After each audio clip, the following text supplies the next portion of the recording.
दिवाली पर खेल। ओहो, दिवाली के समय भी तुम लोग ये बेकार शक्ल बनाए क्यों बैठे हो?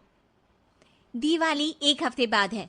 तो सेलिब्रेशन तो पहले ही शुरू कर देना चाहिए ना, तभी तो फेस्टिवल का फील आएगा।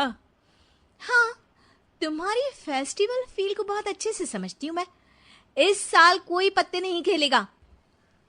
इसी बीच यश के पापा भी वहां आ जाते हैं। कितनी बार समझाना पड़ेगा, पत्ते नहीं कार्ड्स बोलो। और मैं भी देखता हूँ, ऐसा कैसे कोई नहीं खेलेगा। अरे बहू ठीक बोल रही है, वैसे भी इस साल का कोई भरोसा नहीं। मतलब मम्मी, आप कहना चाहती हो कि कार्ड्स खेलने से हमारे ऊपर कोई मुसीबत आ जाएगी? कुछ भी बेवकूफों वाली बात है। कार्ड्स खेलना बहुत होशियारी वाला काम है। पहले लक्ष्मी माता की पूजा कर उन्हें घर बुलाओ, फिर बेकदरों की तरह जुए पर लुटाओ। बहू, अपनी लिमिट में बोलो।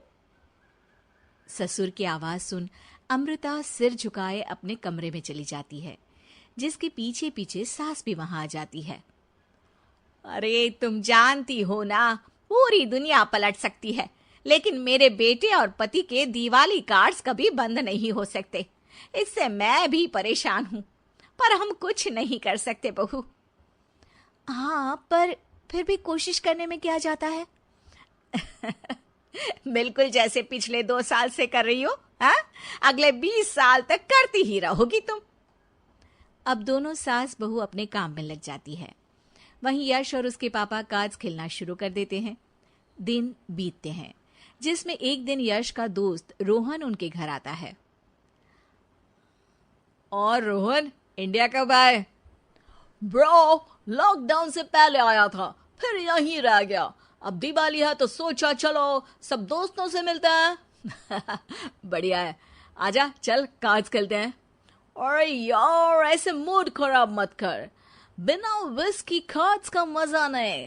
लंदन में हम ऐसे ही दिवाली मनाते हैं। मैं दिवाली पर विस्की लेकर आता हूँ, फिर खेलेंगे। रोहन वहां से चला जाता है और यश उसकी लंदन वाली बातें सुनकर खुश हो जाता है। इसी तरह दिन बीतते हैं और देखते ही देखते दिवाली का दिन भी आ जाता है, जिसमें पूरा परिवार सुबह से ही पूजा और सारे सेलिब्रेशन की तैयारियों में लग जाता है।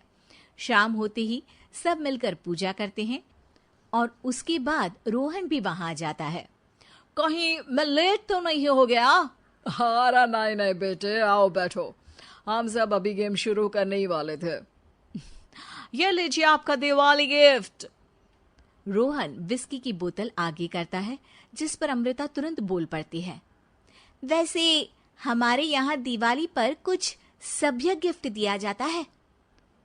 और मेहमान को भगवान भी समझा जाता है। जाओ कुछ नाश्ता लेकर आओ। अमृता रसोई में चली जाती है, जिसके बाद रोहन, यश और उसके पापा विस्की पीते हुए कार्ड्स खेलना शुरू कर देते हैं। कुछ ही देर में वो नशे में बिना सोचे समझे खेलते हुए कुछ भी बेट पर लगाने लगते हैं। अरे मेरे तो सारे पैसे खत्म हो गए, पर ये सोने की अंगूठी है, आज ही अमृता ने गिफ्ट की है। इस बार मैं ही जीतूंगा। हाँ हाँ, सब दांव पर लगा दो। बीवी भी क्यों छोड़ रहे हो? इसे भी लगाओ, बना लो यहाँ दूसरी महाभारत। मैं तो तंग आ गई हूँ, पर ये नहीं सुधरेंगे। अरे इतना क्यों किलस रही है? खेलने देना उन्हें, कौन सा कोई लूट कर ले जाएगा। खेल ही तो रहे हैं, बाद में सब वापस कर देंगे। वो तो अभी पता चलेगा। सास अमृता की बातों को इग्नोर कर वहां से चली जाती है, पर अमृता वहीं रुककर यश और उसके गेम पर नजर रखे बैठी रहती है, जिसके कुछ देर बाद यश और उसके पापा सब कुछ हार जाते हैं। ब्रो, तू तो हार गया। ऐसा नहीं हो सकता, यश कभी नहीं हारता। तो क्या आप जीतने के लिए अपने घर को दांव पर लगाएगा? रोहन की बात सुनते ही अमृता यश के कुछ बोलने से पहले ही बोल पड़ती है। नहीं, ऐसा कुछ नहीं होगा। तुम फिर बोले? गारा चुप रहो।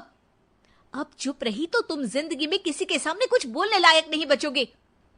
अमृता की आवाज सुन सास भी वहां आ जाती है।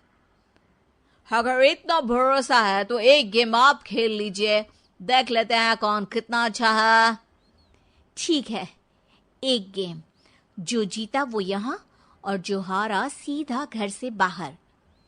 रोहन अमृता की शर्त मान लेता है, जिसके बाद अमृता अपनी सारी ज्वेलरी बेड पर लगाकर गेम स्टार्ट करती है, जिसमें देखते ही देखते रोहन जीत जाता है। ये सब देख यश हैरान रह जाता है। हरा दिया ना, ये ज्वेलरी क्या फ्री में आई थी? जो बेट लगाई, तुमसे कुछ नहीं हो सकता, कहा था दूर रहो। वो सब बाद में, पहले मुझे ये सब दो। अरे नहीं भाई, मैं लूट जाऊंगा, ये तो बस मजे के लिए खेल रहे थे। ओ ब्रो, जुआ मजे के लिए खेलो या सीरियस होकर? हारोगे तो भुगतना पड़ेगा। रोहन की बातें सुनकर यश को अपनी गलती का एहसास होता है, जिस पर रोहन वो सारे पैसे और ज्वेलरी उठाकर अमृता के हाथ में दे देता है। ये देखकर सब हैरान रह जाते हैं। अरे तुम ये अमृता को क्यों दे रहे हो? क्योंकि मैं अमृता की तरफ से खेल रहा था। हैं? मतलब हम कुछ समझे नहीं। मतलब ये कि तुमने कार्ड्स के गेम को जो इतना ओवररेटेड किया हुआ था ना, उसे लाइन पर लाने के लिए मैंने रोहन के साथ मिलकर ये ड्रामा किया। रोहन यहाँ मेरे कहने पर आया, ये सब कुछ उसने मेरे कहने पर किया, जिससे तुम्हें ये समझ में आए कि गेम खेलना और उसका एडिक्शन होना अलग अलग होता है। उम्मीद है कि मेरे पति को भी समझ में आ गया होगा। हाँ मोहतरमा, समझ गए अच्छी तरह से।